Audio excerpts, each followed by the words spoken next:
கண்டிக்கின்றோம்.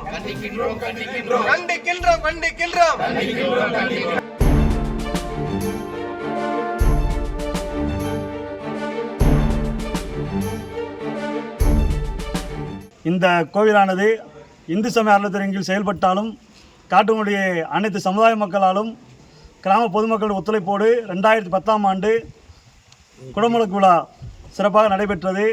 இந்த நிலையில் இந்த கோவிலானது குலதெய்வ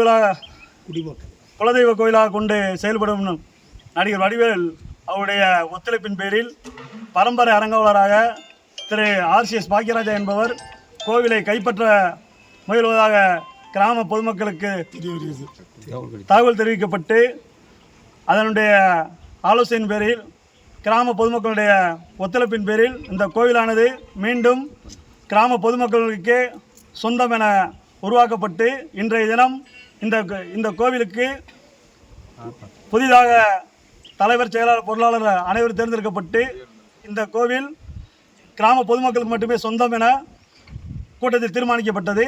இந்த கோவில் தனிநபர் யாருக்கும் சொந்தமில்லை.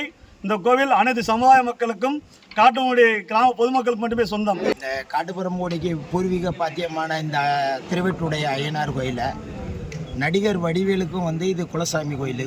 இந்த கோயிலை இப்போ பரம்பரை அறங்காவலர்னு ஒருத்தருக்கு கொடுக்குறதாக இப்போ கேள்விப்பட்டோம், ஊர்லேயே கேள்விப்பட்டிருக்கோம்.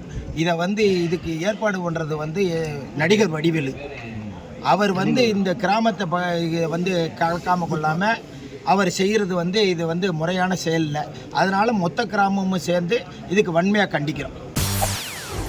செய்திகளை உடனுக்குடன் தெரிந்து கொள்ள உடனே சப்ஸ்கிரைப் பண்ணுங்க.